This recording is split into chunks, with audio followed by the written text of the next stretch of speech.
before we get into this one, if you could just hit that subscribe button if you're new, hit the like button if you like the video, and hit that notification bell to be notified every time I upload.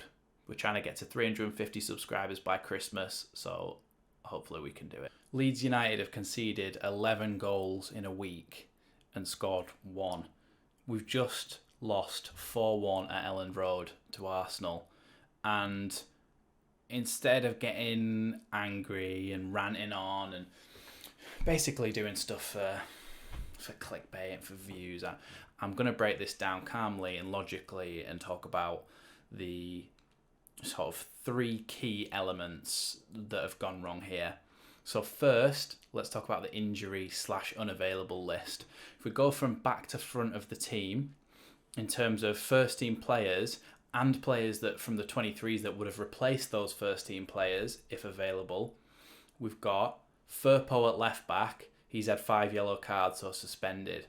Cooper, injured. Cresswell, if you don't know about him and you're a fan from another team, he's a 19-year-old centre-back who came on and played well against West Ham in the first team, but isn't a first team player. He would have stepped in though. Then we move into midfield, and we're missing Phillips. Probably one of the most key players for our entire team, Phillips. Then you're missing Dan James. Then we're missing Patrick Bamford. I honestly, there's 2 more, and off the top of my head. Oh, Llorente as well. How could I forget Llorente? Probably our best centre-back. Strauch, there's the other one. They've just come to me. So 3 centre-backs injured and a right-back playing at centre-back. A 19-year-old right-back is then coming in to play instead of Ayling. So Ayling's playing centre-back, who's not a natural centre-back. Dallas is having to drop in at left-back as a utility man. And in general, we are completely understaffed on the pitch. And we just don't look like the team that we are, really. We look like an under-23s team. Our bench today against Arsenal was full of kids. It was no one over the age of 21, I don't think. I think probably the oldest player on the bench was Crescencio Somerville at 20, and he came on. The youngest player being 15-year-old Archie Gray, who I don't even think is eligible to play in the Premier League until he's 16. But obviously, you just have to fill a spot on the bench. And when you've completely run out of players, that's what you do. So there's that. So that is somewhat of a caveat for the way that we've played, just in as much that these players aren't used to playing together. Robin Koch, who played, yes, he's a first teamer, but no, has he played even this season? He's just come back, and I mean, you can't just throw we had to, but you can't usually just throw a player into the starting 11 who's been injured for so long, because he's just not up to speed. And we just had to today because we had 4 centre-backs injured, which is ridiculous when you think about it. So the second thing we want to go into is the way that we were set up to play today, again, just wasn't good enough really in that first half. So this is the Bielsa criticism part of the video, and I understand that it's ridiculous. Somebody in my position, I'm just a fan, I've just got a fan channel. Someone like me criticising Bielsa, who's been in the game for most of, if not all of his life, and is a student of the game. It has a massive knowledge. Having said that, when you looked at the City performance, one of the big things that was opening gaps in our defence was the fact that our man marking system was causing Llorente to chase Foden back into his own half, which then allowed gaps to open up. It was almost like Guardiola had told Foden to basically, some attacks, just sacrifice yourself being in the attack. Pull Llorente out of the defence because he knows he'll follow him. And then De Bruyne, Mahrez, Bernardo, all of those amazing players can just open that gap and just play through us. The same thing happened. Lacazette is not as good of a player as Phil Foden, obviously, and definitely isn't the same sort of player.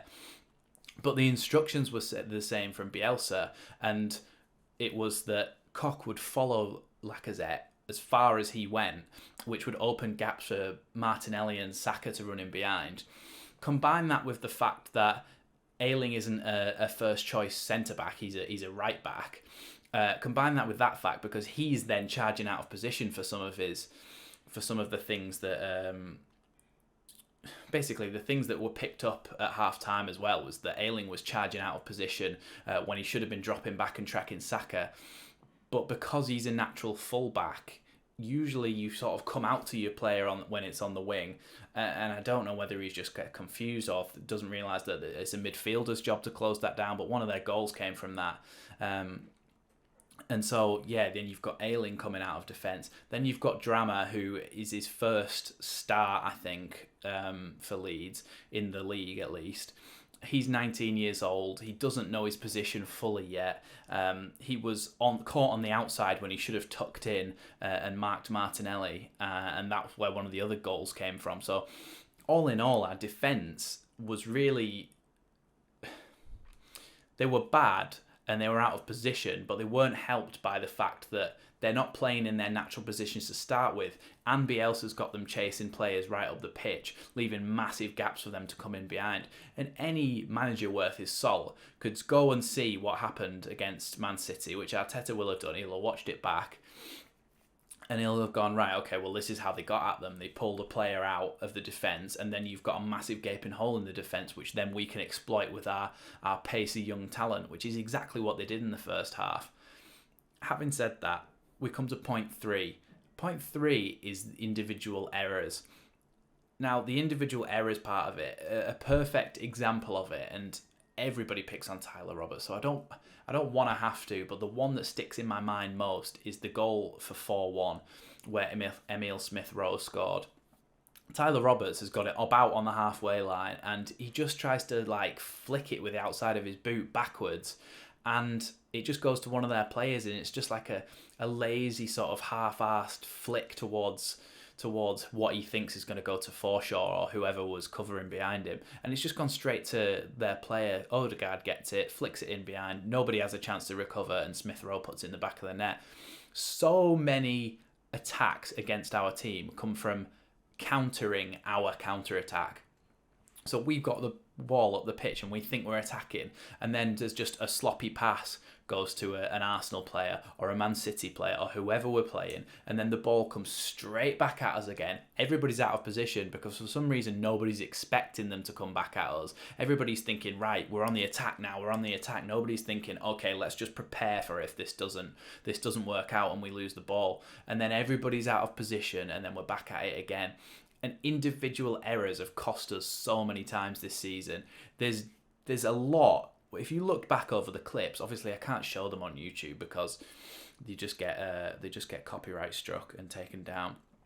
But if I was to show you the clips, I'd be able to find loads of goals against us that have come directly from Dallas giving away the ball, Roberts giving away the ball, even Rafinha giving the ball away of late. And so the combination of our horrendous injury crisis, the way that Bielsa's asking us to play in the first place. Now, let's just caveat that by saying if we had a fully fit squad, then you could maybe afford to play like that because we did last season and it would work a little bit better. But with the injury crisis combined with the way we're playing, you've got to sort of take a more pragmatic view of it, surely, and I've said, I know he knows a lot more than me about football, but surely, in my mind, it's simple logic that you would just play a little bit more pragmatically. You'd just tuck in and defend nice and compact, and then you try and play on the counter-attack instead of everybody going, or having your players just follow a striker right into their half and just leave a massive gap at the back. So you've got our injury/suspension crisis. Then you've got the way Bielsa's asking us to play in terms of how we're pressing and how we're playing far too attacking for the personnel that we've got. And then the third one, obviously, is individual errors. Now, these three things, two of them can be fixed. Two of them can be fixed straight away. Obviously, not the injury crisis, but playing a little bit more pragmatically, trying to hold on to the ball a little bit more, trying to just play a little bit more compact and then use our pacey attackers to try and get us out of danger and create stuff. And then, obviously, individual errors, they can be fixed. They can be fixed. We seem like we're panicking a little bit. We seem like we are just panicking a little bit, and it is very, very worrying. But a positive, like I say, it can be fixed. Two of those things can be fixed. I want to see us go to Anfield, and I want to see us be compact, hard to break down, and then I just want to see our attackers be given the ball and given a bit of a license to go forward, because our defence is actually giving them that protection. I don't think that's going to happen, and I think we're going to get absolutely battered against Liverpool. But it's imperative, it's absolutely imperative that we get points from Villa and Burnley after that. It is really, really important, because that Premier League table, Burnley have got 3 games in hand on us. Now, they don't win 3 in a row because that's just not of those games in hand, because that's just not what Burnley do. They're incapable of putting together 3 wins in a row. But they could win 1, and it takes them so much closer to us. Watford are only 3 points behind us, and they've got a couple of games in hand on us now as well, because of these games being suspended due to COVID. So it's very, very, very worrying, and I just hope that we can make a signing in January to help our attacking midfield problem, because we need to be more creative and we need to create more chances like we were doing last season. And B, let's just hope that our defence can be sort of, well, I don't know what to fix with it. We just need players back, really. Hopefully Cooper's not too bad, Strike's not too bad, Llorente's not too bad. Any one of those 3 would help massively, because then you can get Ayling back in his good position, driving us up the pitch. So yeah, let's just watch this space and see what happens against Liverpool. But I can't see it going well. I'm really looking to Villa and Burnley to pick up some points, and even 4 points from those games. A draw against Villa and a win against Burnley would probably be sort of good for us at the moment, considering the way that we have been playing. So thanks for watching this one. It's been Leeds Lately again, and let's just hope we don't get absolutely battered. I will be doing another video before Christmas, but then you'll get your match reaction after the Liverpool game as well. So thanks for watching this one. Like the video if you haven't already. Like I said at the beginning, subscribe if you're new, and I'll see you in the next one.